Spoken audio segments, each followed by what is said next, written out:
So very, very warm welcome to you all to Sheffield City Hall. I'm Keith Burnett. I'm the Vice-Chancellor of the University of Sheffield, and it's my delight to welcome you to this launch of the Sheffield Institute for International Development.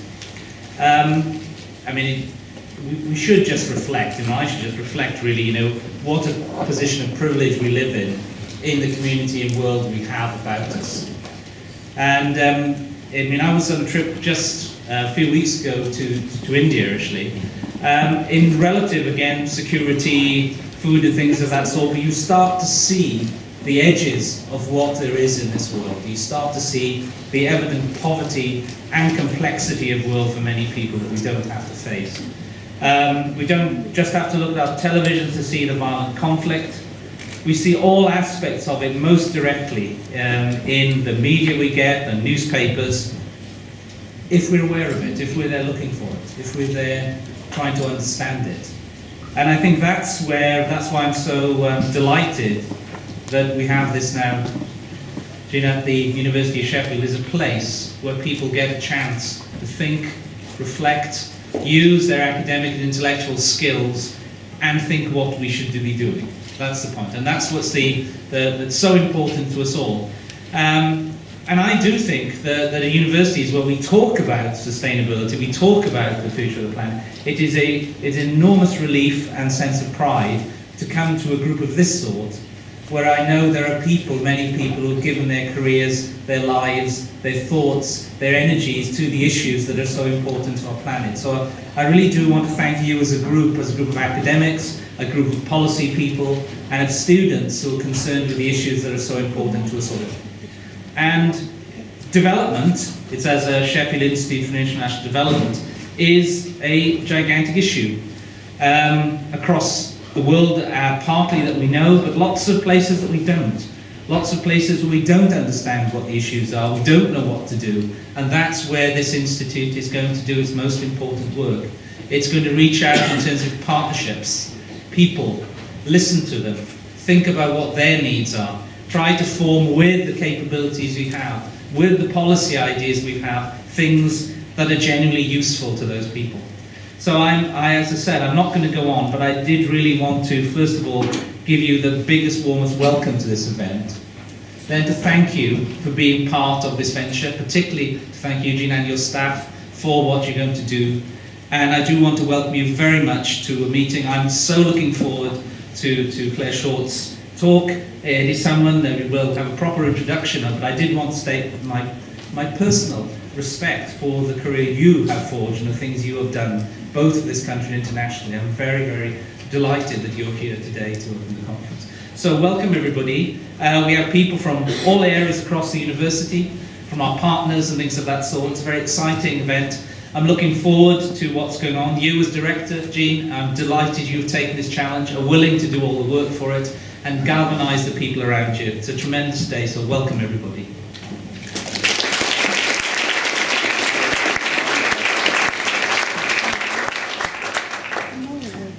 Thank you very much for such a warm introduction. This is just a short welcome from me as Director of SIID.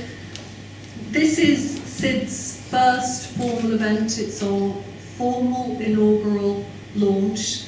But in some ways, this actually feels to me, and I'm sure to many of us involved with SIID, it feels that we've been around now for quite a long time. We do only have a history formally of going back to September, but it feels as though we've bedded down in the university and we've bedded down in Sheffield as a community. And I think we've been able to do that because although SIID is new, international development in Sheffield is not.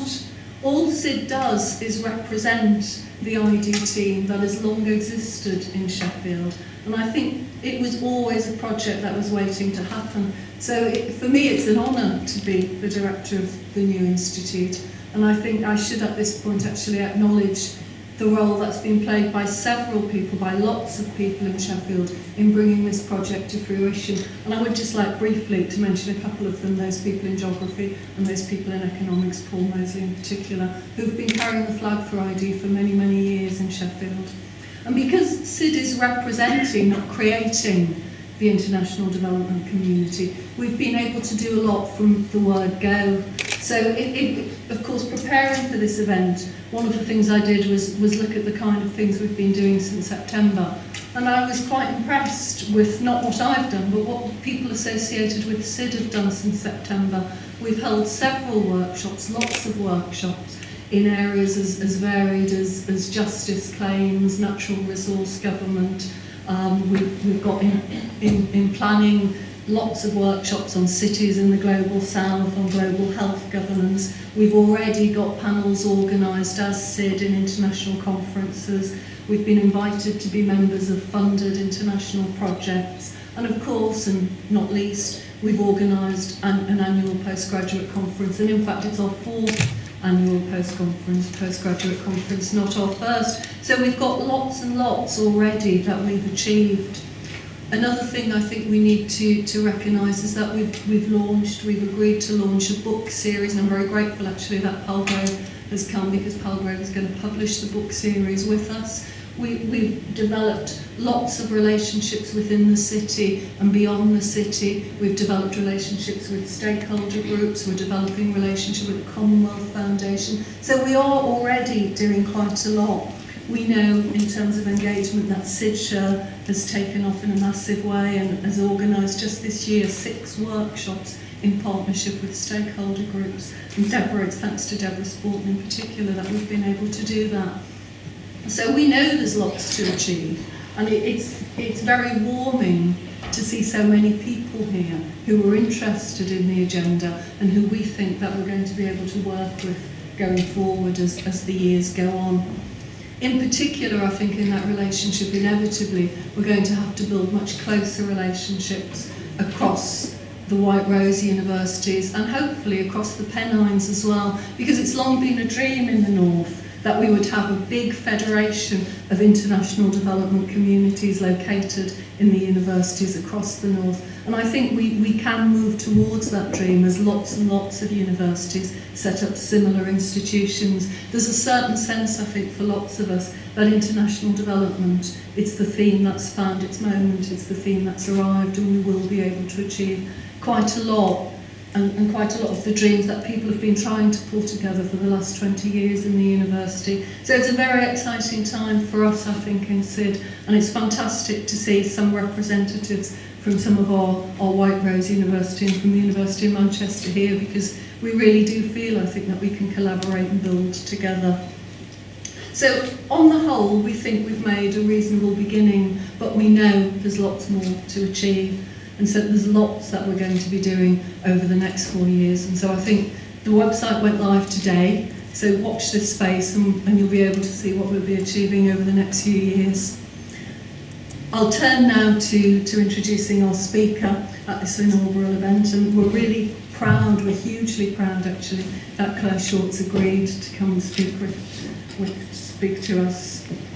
Claire has had a long association with international development, and I think one of the things that, for us at least, in her association with development, one of the things that most appealed to us, and one reason we were so keen that she come to this event, is that Claire has always understood that international development is a struggle for social justice. She's always, in all her work, we can trace that link around justice. And the other thing I think that makes Claire a fantastic speaker for us today is she's also always understood that international development is not simply something that happens over there. It's not something that takes place in faraway communities. It's a challenge for us in the UK, and we have within the UK communities that we also have to work with if we want to create a federation of future, an alliance around development. As I'm sure you all know, Claire was MP for Ladywood, Birmingham between 1983 and 2010, and she was also Secretary of State between 1997 and 2003. What I don't think everybody always knows is her background before that was always associated with the NGO sector and with development. Since standing down from Parliament, Claire's worked for a range of ID organisations, and she's particularly committed to organisations around slum development and around commodities. She's here to talk today about reconceptualising international development from charity to international justice. So I'd like us all to give her a warm welcome. Thank you for doing that.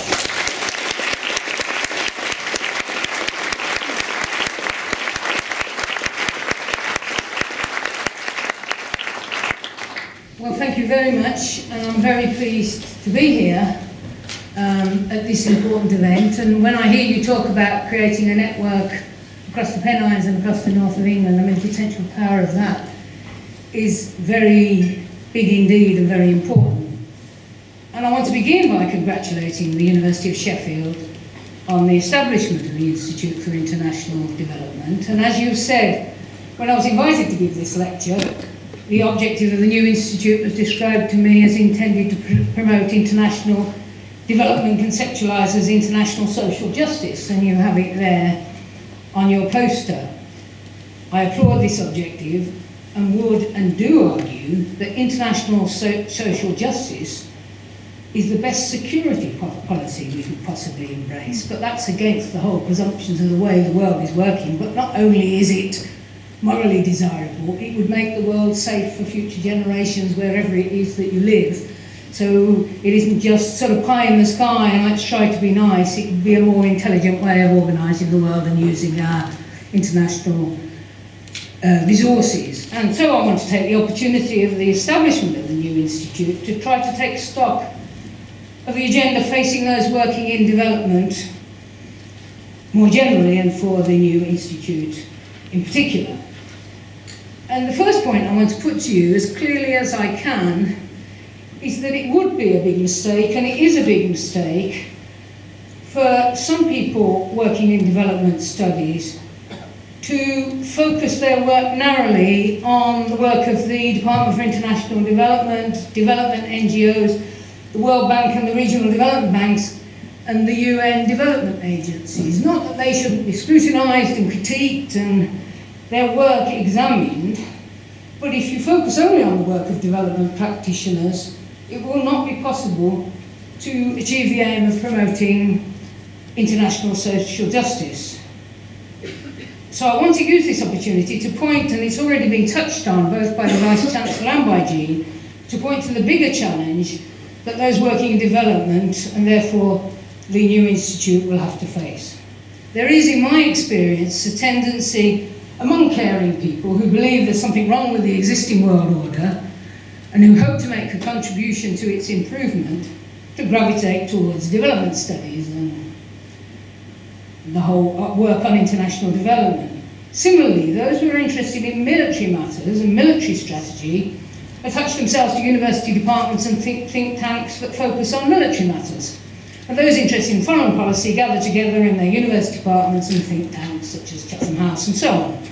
Of course, there's some criticism of government policy from these quarters, but by and large, each stays in its own silo and shares the worldview of the political and media elite who perpetuate the status quo and the way of thinking and the presumptions of those in power, in policy, in political power, in each of those areas. They maybe tweak a little bit here and there, but they never or rarely challenge the whole direction of travel.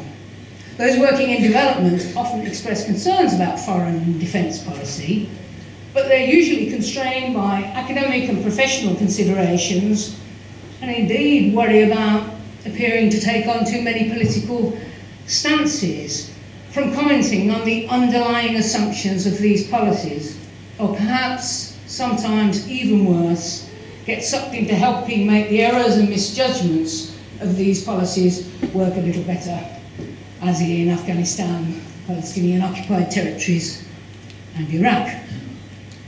And yet, if our objective is a safe and sustainable world order, which, as I said, is surely in our selfish self-interest as well as a desirable moral objective, then the present assumptions underlying UK, particularly, and Western foreign and military policy more generally, is deeply flawed. As a recent example of this critique, let me take Bill McKibben's writing in the New York Review of Books, dated, we're not even there yet, May the 9th, 2013, reviewing the report Climate and Social Stress Implications for Security Analysis, which was published by the US National Research Council.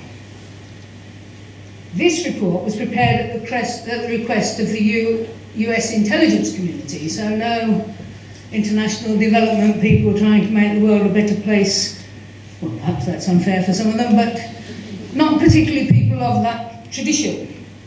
So he tells us that the report warns of the effects of climate change on water supplies in critical river basins, the risk of famine as crops fail, the disruption caused by surges of refugees migrating away from catastrophes, and the spread of pandemic diseases. Don't forget, this is an intelligence security analysis of future threats to the world and what should the spies and the military be thinking about. He goes on to quote from an interview in the Boston Globe with the US Navy's senior Pacific commander, Samuel J. Locklear III. It's strange how these Americans have to be the second and the third. Maybe it's not having an aristocracy, they sort of invent such titles for themselves. And he isn't the most articulate, but he's a very senior military figure in the US, and who said that climate change, and I quote, is probably the most likely thing that is going to happen that will cripple the security environment, probably more likely than any other scenario we all often talk about. And Bill Gibbons says such as North Korea, nuclear bomb, or Chinese computer hacking. You have the real potential here, he says, and I'm still quoting, in the not too distant future of nations displaced by rising sea levels. Other military leaders, he added, were thinking along the same lines. We have interjected into our military dialogue, even with China and India, the imperative to kind of get military capabilities aligned for when the effects of climate change start to impact these massive populations. If it goes bad, you could have hundreds of thousands or millions of people displaced, and then security will start to crumble away pretty quickly. Now this is a security report out of the United States of America talking about military threats and what the military need to prepare for. This isn't an international development perspective. Similarly, Jim Yong Kim, the new president of the World Bank, provided a foreword to the report, Turn Down the Heat, Why a 4 degrees centigrade warmer world must be avoided, which was commissioned by the World Bank and published by the Potsdam Institute for Climate Impact Research and Climate Analytics in November 2012. And he says the 4 degrees centigrade scenario, so this isn't even 6, scenarios are devastating. And again I quote, the inundation of coastal cities, increasing risks of food production, potentially leading to higher malnutrition rates, many dry regions becoming drier, wet regions wetter, unprecedented heat waves in many regions, especially in the tropics. They even project that in many parts of the world, work will become virtually impossible in the heat wave because it will just be so hot, it will be physically very difficult for people to work in the open. And all of this will be substantially exacerbated water scarcity in many regions, increasing frequency of high-intensity tropical cyclones, and irreversible loss of biodiversity, including coral reef systems, which in turn will affect fish stocks and so on. Clearly, that's a devastating prospect for those concerned for international social justice, but the report also makes clear that this outcome is not foreordained. A dramatic effort to change these policies, and hence cut emissions, could still keep us below 2 degrees centigrade. McKibben goes on to quote Casey Golden, who is policy director at Seattle's Climate Solutions Group, who declares that a key principle is that, quote, we must cease making large, long-term capital investment in new fossil fuel infrastructure that locks in dangerous emission levels for many decades. But similarly, Will Hutton, writing in The Observer last Sunday, 21st of April, commented, and I quote, that the international consensus of 25 years ago that the world must act to challenge climate change is dissolving in the face of austerity. And the European Parliament has just voted against doing anything to adjust the carbon system that's failing. He goes on to point to a new report on burnable carbon, 2013, which showed that stock markets worldwide are cumulatively valuing coal, oil and energy companies' huge reserves of fossil fuels as if they will be burned, even though, at best, only 40% could ever be used if the world is to cap the increase in global temperature by 2 degrees centigrade this century. So here we've got an interlocking with the threat to the climate and the threat to the whole international financial system. And on top of that, in 2012, the top 200 energy companies spent $674 billion, which is a very large sum of money, on finding new reserves.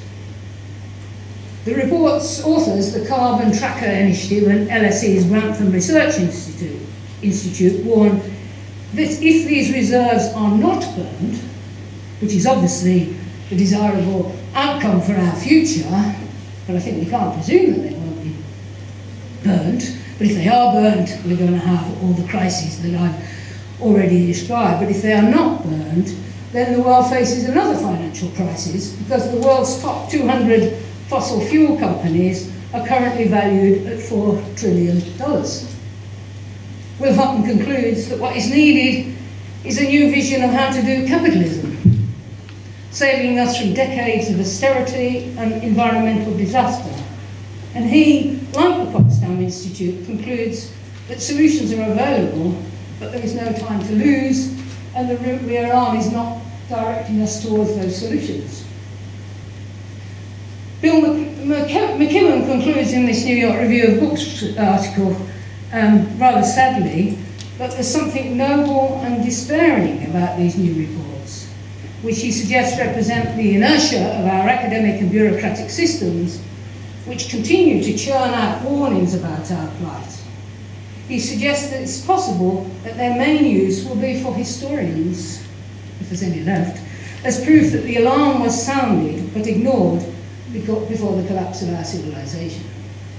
And this isn't grandiose thinking. I mean, in that factual basis, we've got an enormous problem, and we're driving towards it quite fast. It could also be, of course, that those working on humanitarian emergencies will use these predictions to prepare for more demands for their services. And I think that's happening. You know, the proportion of international ODA that's spent on humanitarian emergencies is growing steadily at the beginnings of the kind of crisis that we're projecting here.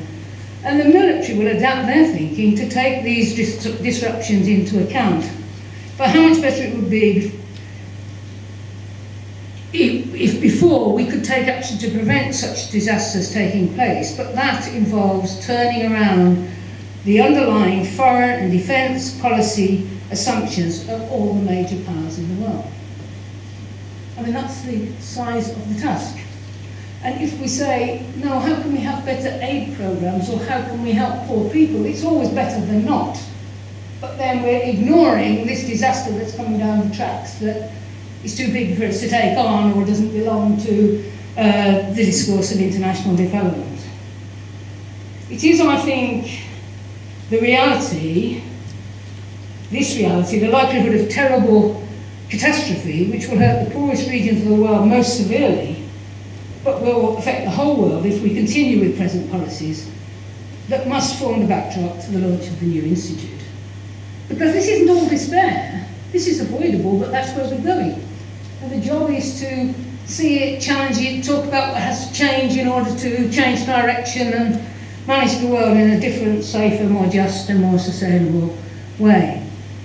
When the Department for International Development, which I had the honour and pleasure of being the first Secretary of State, when it was established in 1997, and that was a different period in history, the end of the Cold War and before the War on Terror, so many people lifted up their eyes and thought, good heavens, what do we do? What are the priorities of the world?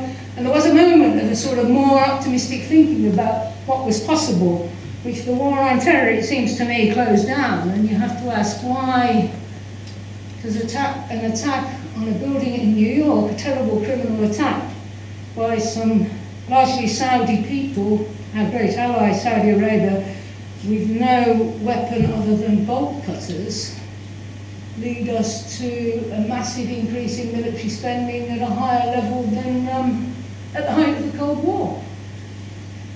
You know, it was President Eisenhower, a former Second World War general, a Republican president who said in his resignation speech to the American people, beware the military-industrial complex. We got ourselves in a trap that was invented by the military-industrial complex to justify military spending and military production and dividing the world again and finding a new enemy, and we're in that trap now.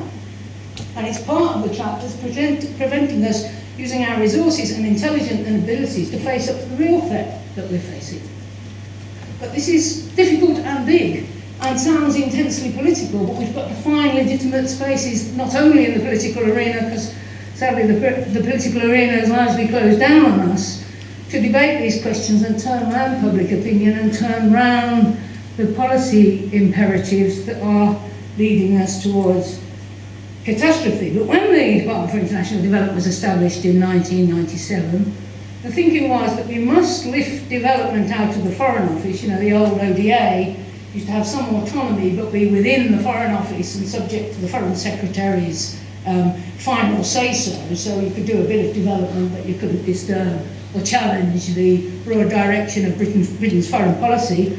Bring it out of there, establish it as an independent department, elevate it to the status of a full government department headed by a cabinet minister, in order, and it was explicitly spelled out in those times, to bring development considerations to the top of the government system, understanding that they haven't been there, that an aid programme isn't a safe and sustainable world order, and that to have that, you know, must go beyond how you distribute ODA. So that gave DFID in the early days the ability to challenge established thinking on foreign and defence policy, not always comfortable, arms sales, Tanzania air traffic control, remember?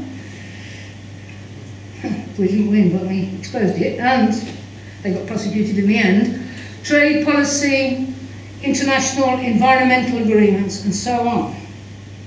And that meant if it was a sort of energy and something of what your department, I think, is going to have to be, pushing the system, challenging, saying just a minute, we shouldn't keep doing it like that. I mean, for example, if you take the old Department of Trade and Industry and its negotiations on trade policy, and DFID established a trade unit within the department and brought in people with expertise on trade policy, and it was initially deeply resented by people in the Department of Trade and Industry. Then one of the old trustees retired, and some joint work was done between the two departments.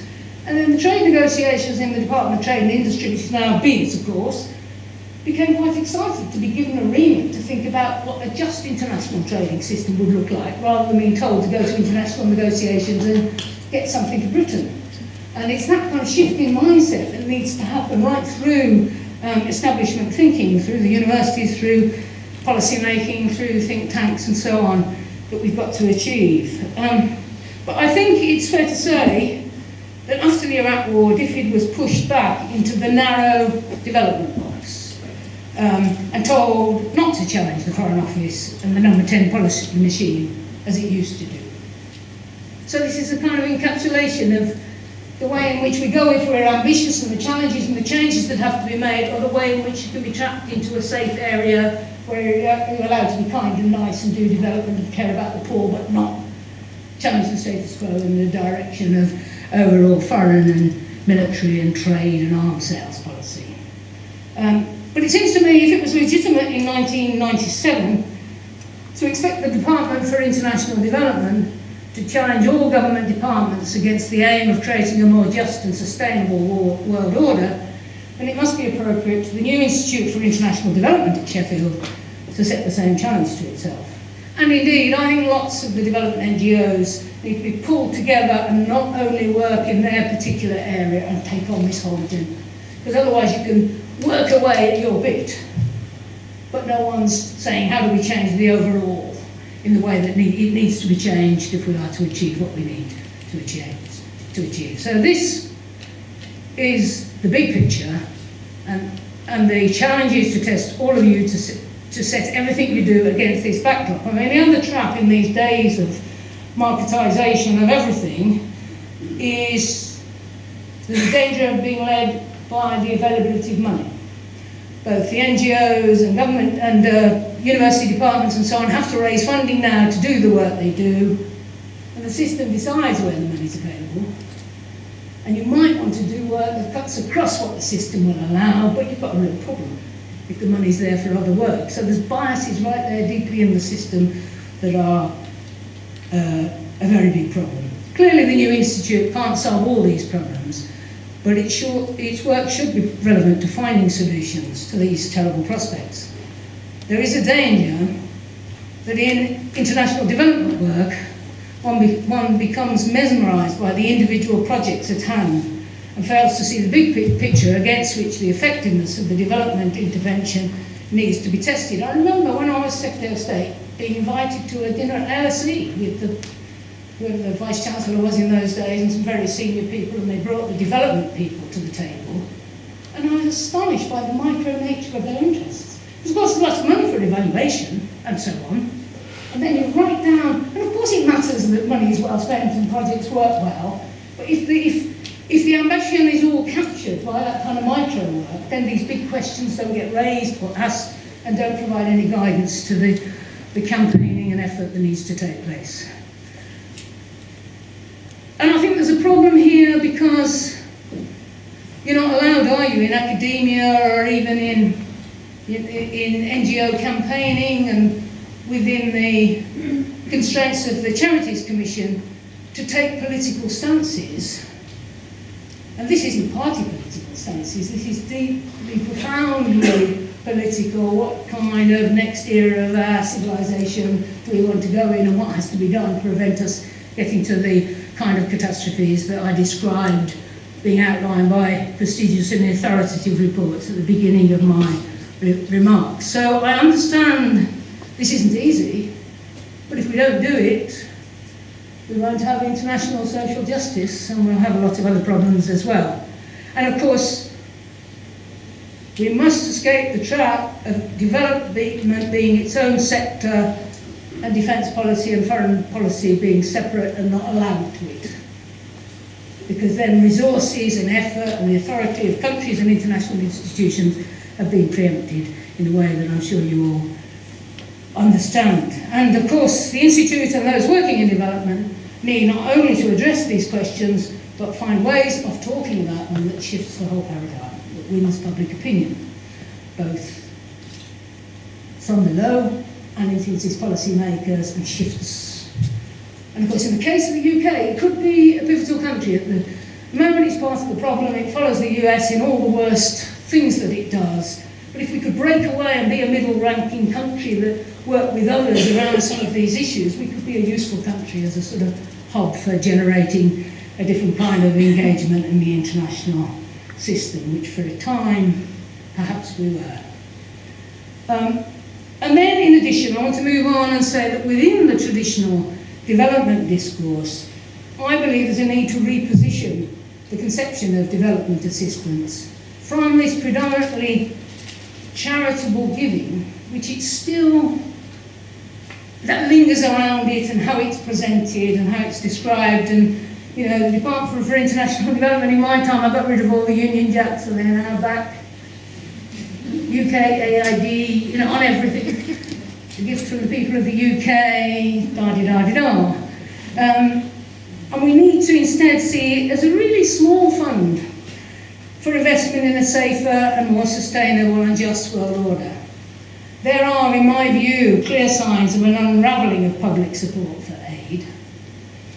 The effect of Mr. Cameron's using a commitment to stick to the international target of 0.7% of GDP in aid spending, which I'm sure we all are pleased about, but he did it in order to detoxify the Tory brand. Funny, you know, with the funeral of Mrs. Thatcher, you wouldn't think that's where the tox came from.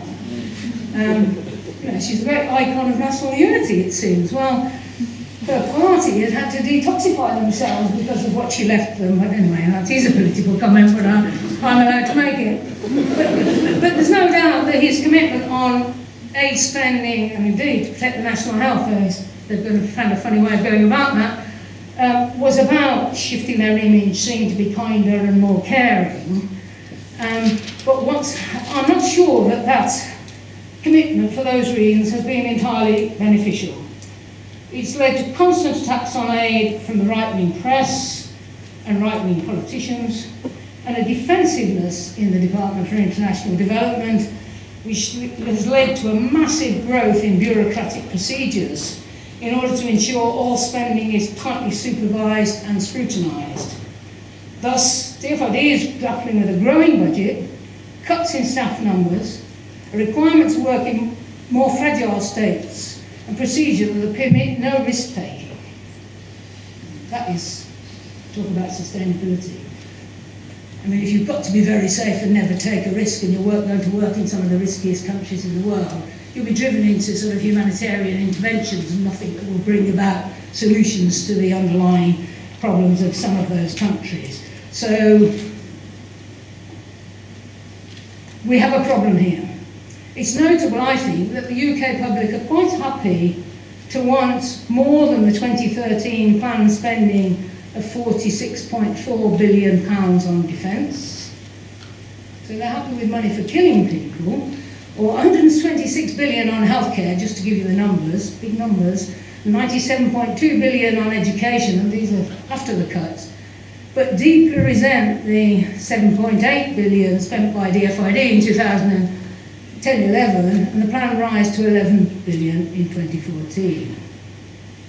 So it seems people don't object to spending for international action that is offensive, but resent this money that's given to poor people in the world. And it seems to me we need to change the way that's conceived, that if it's conceived not as a handout, which is also resented increasingly in the recipient countries, the patronising and hectoring tone that goes with the giving. I don't know what just happened in the Kenyan elections. I mean, very interesting. Threats from the US and Britain that if they voted for who they voted for would go away, and it is generally thought that that helped Kenyatta to win the election.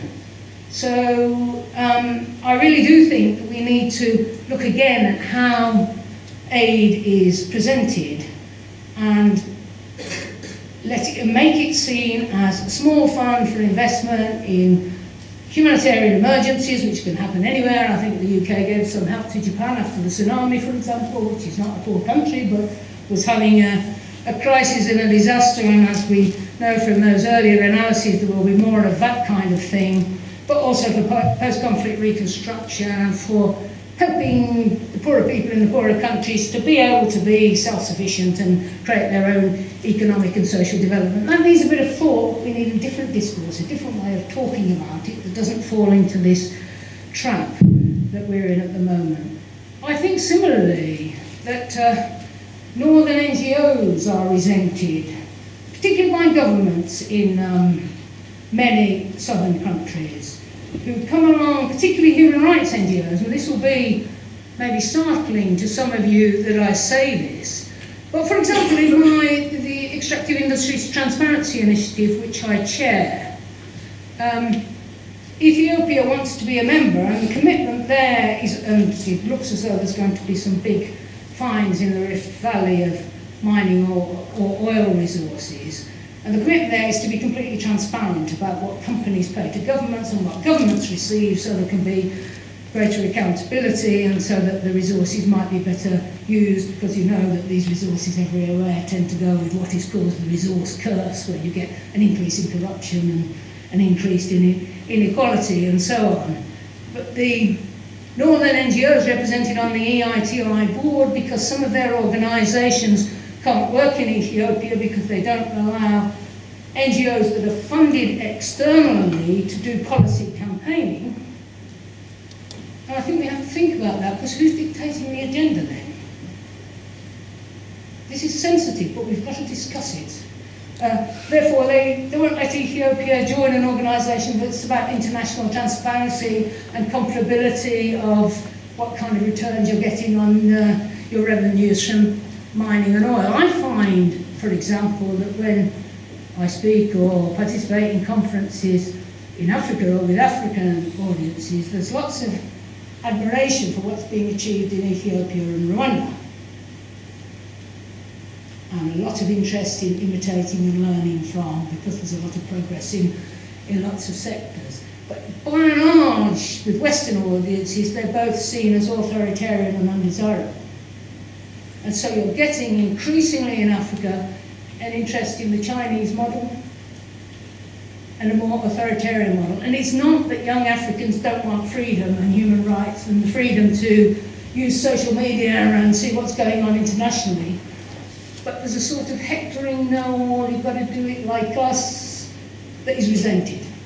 So this is, I hope you understand the remarks I'm making. It's a rethink and representation that's needed. That's more about solidarity and less about patronising charity that we really need to engage in if we're going to work together across the world for social justice for all. This repositioning of the conceptualisation of aid must, I think, also take account of the commodity price boom that I've already referred to, and that has been the consequence of the rise of China in particular, but also of India and Brazil, that has led to a big, long cycle of growth in oil prices and mining prices as these countries, of course, imitate our economic model and therefore use more fossil fuels and increase the risks from climate change that we need to overcome as we all move to more renewable energy sources, but that's another story. But we've now seen in the last 10 years and more higher levels of economic growth across Africa than in any period since the independence era. And this is largely as a consequence of the commodity boom, but also improved governance. And this has led to the growth of a new middle class that's consuming more, and you see shopping centres and all sorts of new developments across the continent, but also to a significant growth of inequality, which is taking place worldwide. You know, it's happened here massively if you look at the figures from 1970 to now.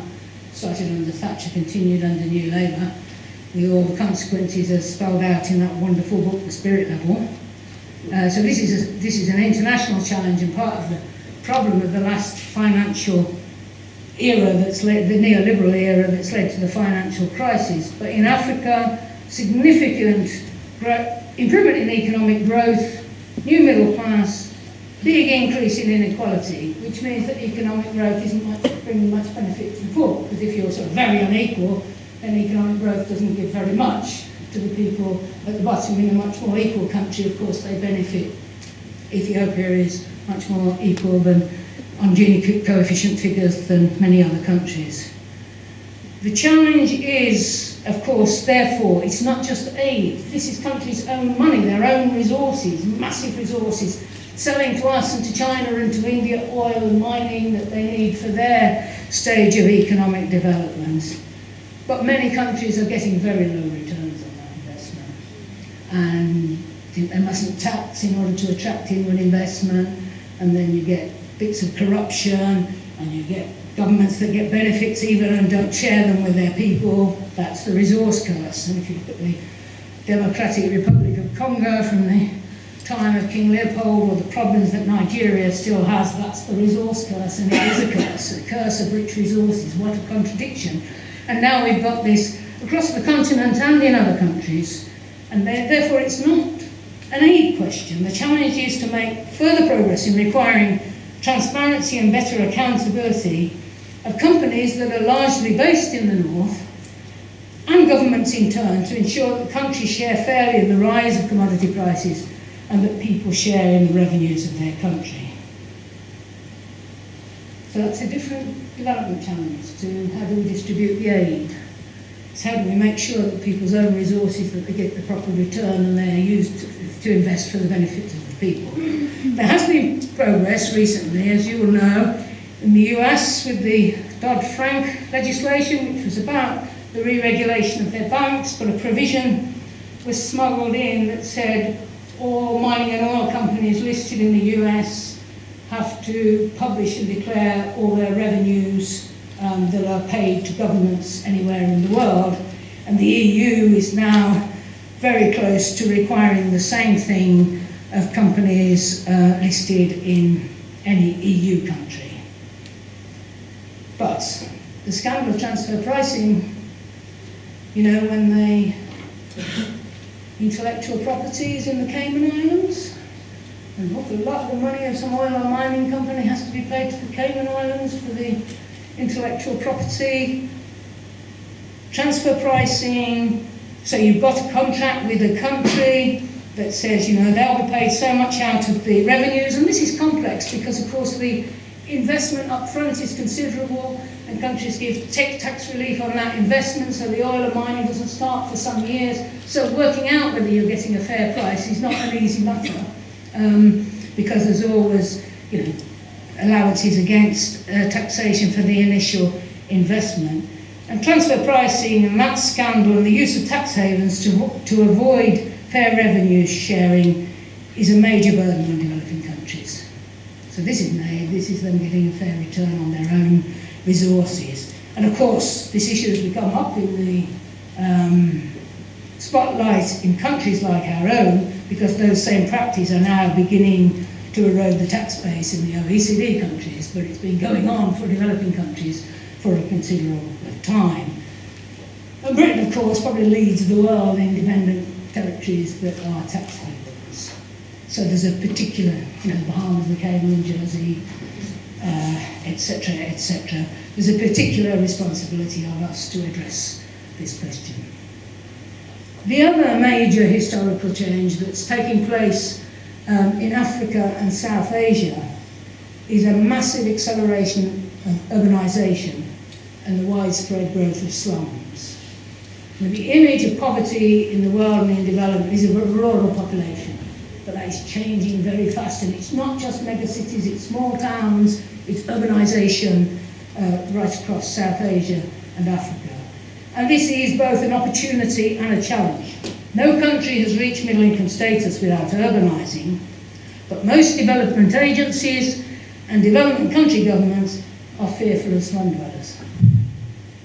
In fact, it would be easier to make the leap needed to invest in renewable energy, sustainable forms of transport, more productive agricultural practices, because you've got a market then for improved production levels in rural land, and job generation, because across Africa and much of South Asia you've got a growing population of internet-connected, educated young people without jobs.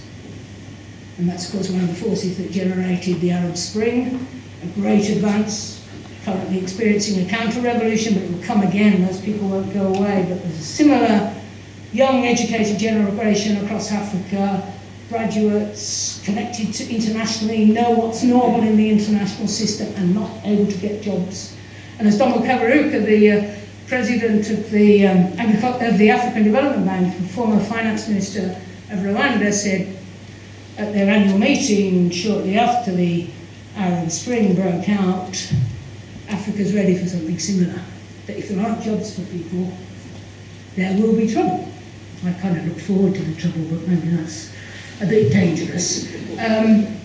But if urbanisation was embraced as an opportunity for real progress in inclusive, sustainable development, the building that's needed, the job generation, the market, the possibilities for investment are enormous. So we've got this change taking place. And I must say, slum dwellers are some of the most entrepreneurial people I've ever met in my life. They build a little shack, they outcome these smart little children going off to school, although there's no proper water and sanitation. They have little enterprises. I mean, they are phenomenal people, but no one connects them to the electricity, and there's no proper transport arrangements. And of course, the lesson of Latin America, if the state doesn't provide services and security, criminal networks will. And then you've got squalor and poverty and criminality and erosion of the authority of the state, and you've got Brazil now desperately trying to get back authority over its slums that it neglected for so long. So that's a massive issue for international development. And there are lessons to be learned. We've all been through this process of urbanisation and squalor. You know, I come from Birmingham.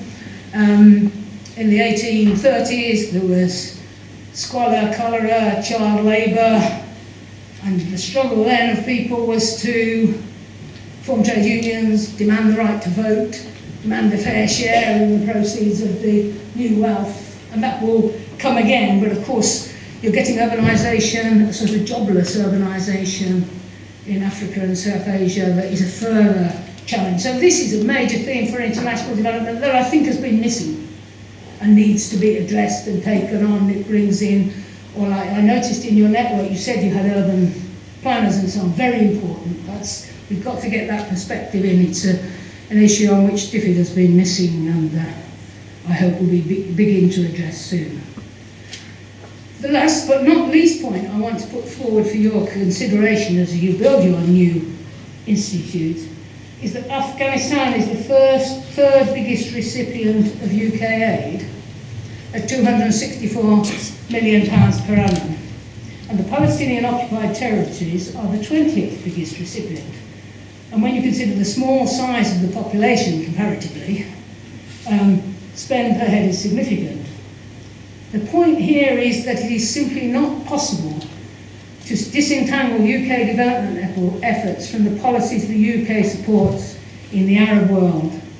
And therefore we must face the fact that in relation to Israel-Palestine, the UK is supporting policies, and in turn so is the EU, and of course the leading force is the US. And I've recently read some material on Christian Zionism that I think is part of the explanation, and we need to surface that and get it out in the open as an explanation of the distortions of policy, because, you know, Christian Zionists are a major force in America.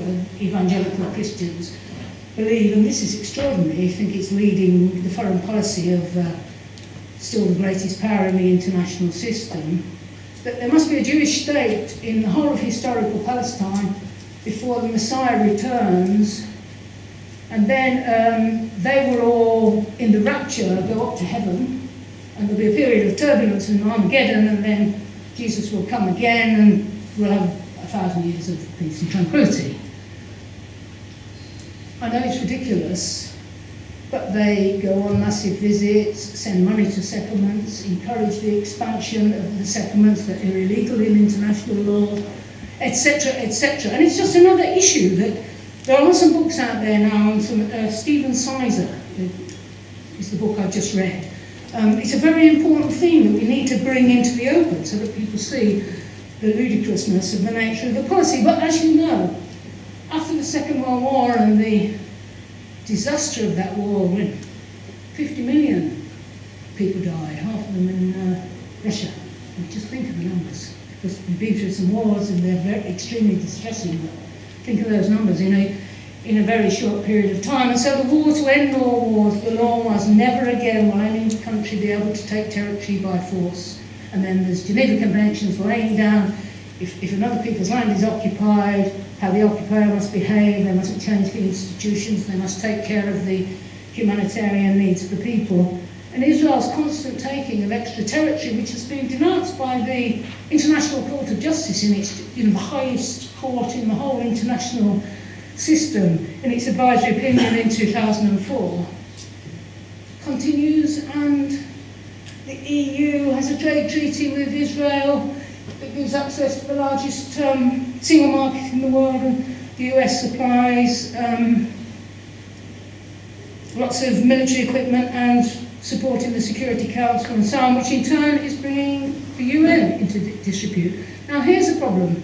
This is intensely political, right? But it's part of the problem.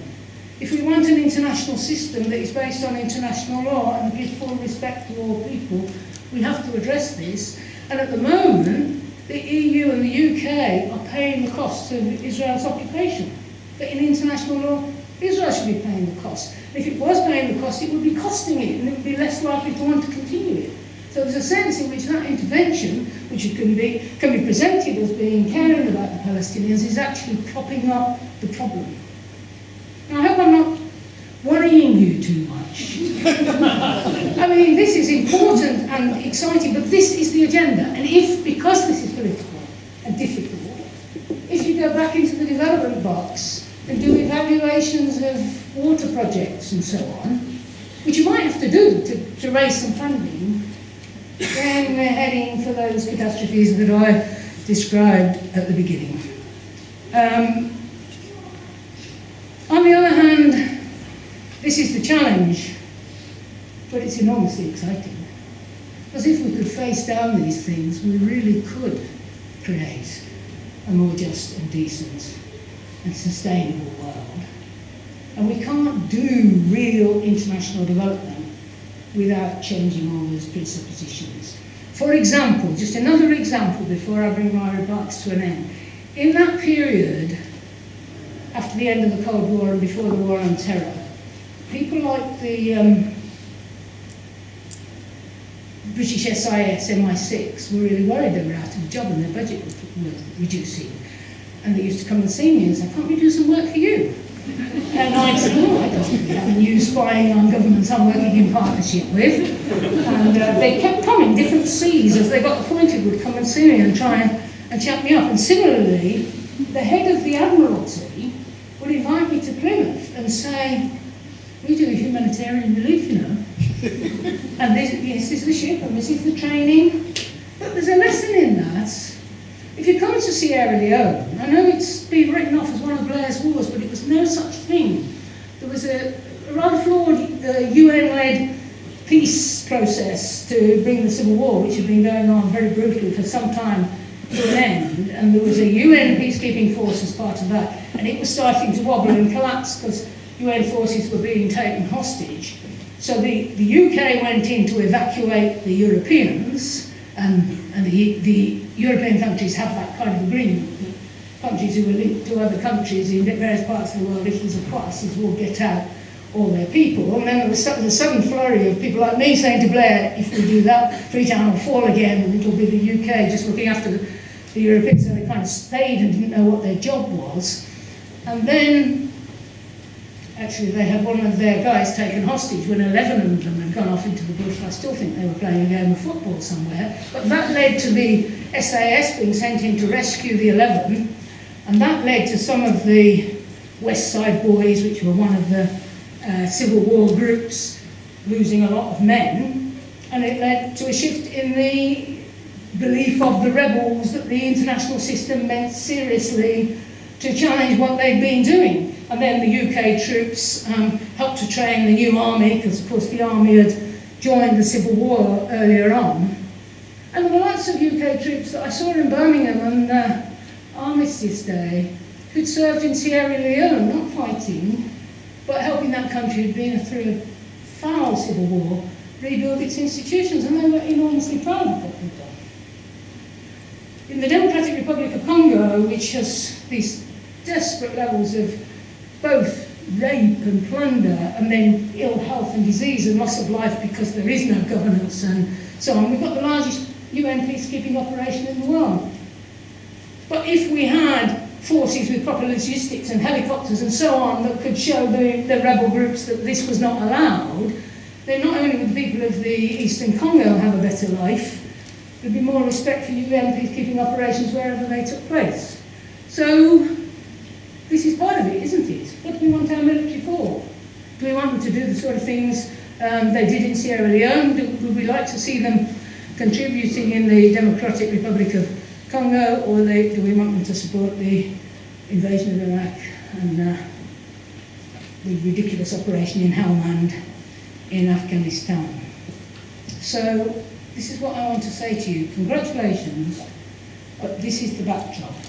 There is a trap for anyone working in development to just stay in the safe places. I know this is a difficult challenge, and I know your institute alone can't resolve it, but we've got to shift the discourse across the world. And we are at the beginning of a new era. Neoliberalism's failing, and it's in a lot of trouble. And there's going to be more and more agitation and anger amongst people as austerity goes on and cuts get ever worse. And that's an opportunity. But you don't really get new political movements unless people see something better is possible. And describing a different world order that will be safe and better, that will attract people and build a new paradigm, is the only way to create international social justice. Thank you very much.